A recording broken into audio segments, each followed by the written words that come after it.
Hi there, this is a response to a video that I made about the Moeller technique on the hi-hat. This is with a better camera, and I have somebody else filming it for me so I can get close-ups and slow it down and whatnot. Anyways, get a little bit closer and zoom in on the hi-hat. Sort of. Like, not really zoom, but yeah, you get it. Like, just make sure that it's filming up most of the camera. Because so basically, what I was doing is, well, first, actually, you know what? The better thing to do would be to show you what the Moeller technique is on a drum, namely the snare drum, where it originated. Okay, so Moeller technique is basically a way to make a double stroke roll sound a lot cleaner. So instead of doing something like this, basically digging into the drum and making it sound more like a buzz roll, the way that you would do that is the first hit you would get is, and you accept the rebound like that, the stick comes up. And this is nothing, I did not invent this, you can see this on other videos on YouTube, but that's the first stroke is you just, and it comes back up. And the second stroke is you come up and you release the stick and it goes back down. So first stroke is, second stroke is, and that's where your arm goes. See, it's all the way up there. And putting that together would be like this.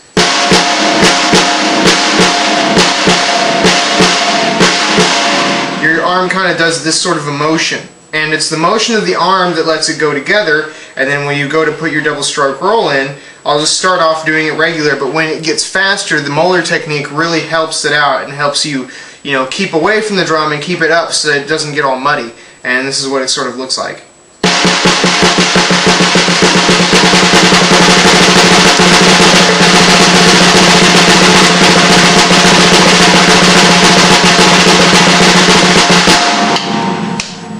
Alright, so that's it on the snare drum. Now, when I was doing it on the hi-hat, I only realized until later that it was sort of the Moeller technique. Now, what it is on the first beat of the blast, like a blast beat being like this kind,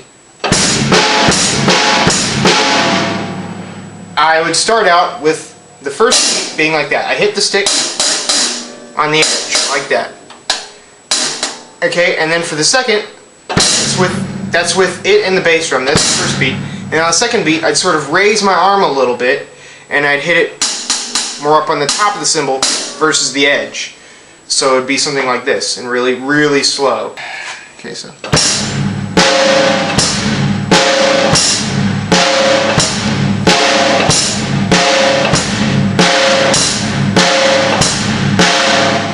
And then, if you can see that motion, basically this is what it is, without any other drums or anything. It's like this.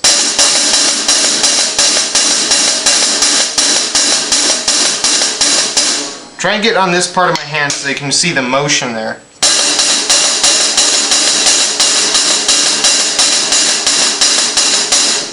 That motion is what keeps the momentum on the hi-hat, because it's not like a drum where you can just, get the rebound and just,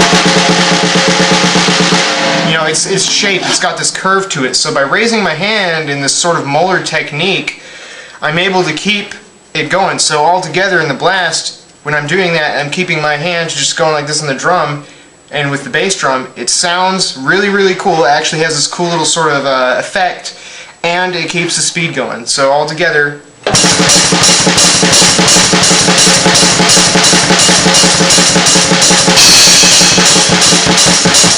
I kind of screwed up there. Those are some sloppy fills. But anyways, you're not going to really get the effect unless it's a closed hi-hat. If it's a sloshy hi-hat, you're not going to be able to really hear it, and plus I think a sloshy hi-hat for blasting just doesn't really work. So an example of that technique in other blasts and whatnot, here it goes.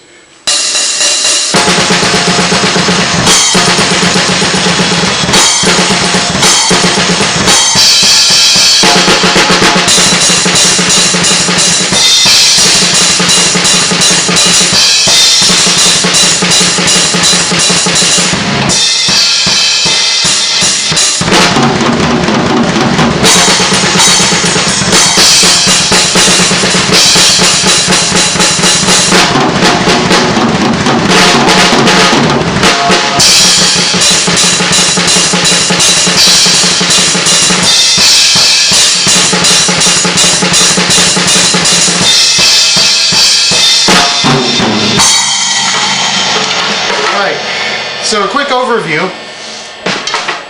You have the cymbal like that, then up. You can hear the difference here.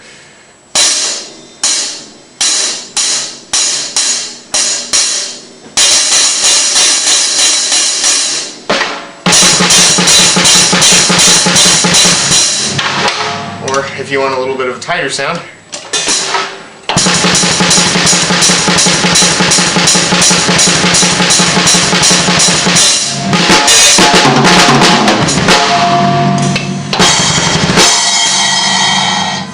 You can kind of do the same thing on the ride cymbal a little bit. Just sort of raise your hand up and down like that motion, and you will get a similar kind of sound. However, it's not like playing off the edge of the top.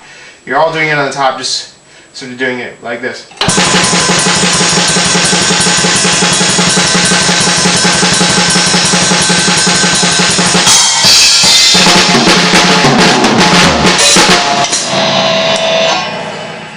I'm not really a big fan of blasting on crashes or anything. I use them for accents occasionally, but I never do anything like that.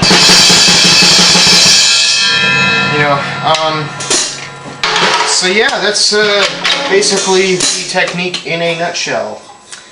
Thank you for watching. Goodbye.